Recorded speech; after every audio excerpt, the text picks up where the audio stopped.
बीडच्या गेवराई तालुक्यातील मालेगाव खुर्द येथील महिला शेतकऱ्याला स्वतःच्या मालकीच्या शेतात जाण्यापासून रोखण्यासाठी धमकी देण्याचा प्रकार गेल्या वर्षभरापासून सुरू आहे।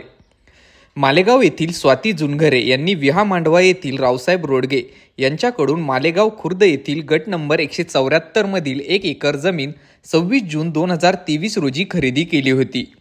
मात्र शेजारील शेतकरी नारायण खरात यांच्याकडून मला आणि माझ्या कुटुंबाला खरेदी केलेल्या शेतात जाण्यापासून रोखण्यासाठी धमकी दिली जात असल्याची माहिती स्वाती जुनघरे यांनी दिली आहे।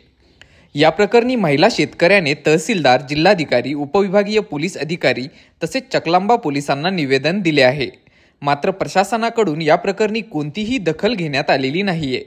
संबंधित शेतातील गेल्या खरीप हंगामातील तूर देखील संबंधितांनी धमकी देत परस्पर उचलून नेली।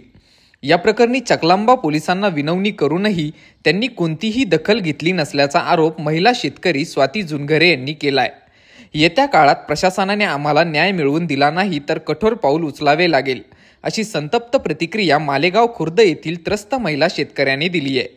ग्लोबल न्यूज डेस्कसाठी सोमनाथ मोटेसह श्याम जाधव, बीड।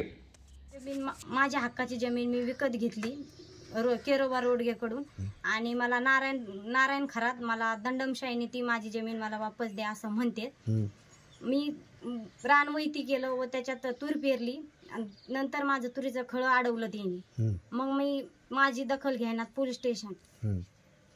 तुम्ही काही तहसीलदाराला, पोलीस स्टेशनला कुठं निवेदन दिले? काय आम्ही तहसीलदाराला दिलं, डीओ ऑफिसला दिलं, चकलांबा पोलीस स्टेशनला दिलं आणि जिल्हा अधिकाऱ्याला पण दिलं, तरी पण माझं निवेदन त्यांनी घेतलेलं नाही।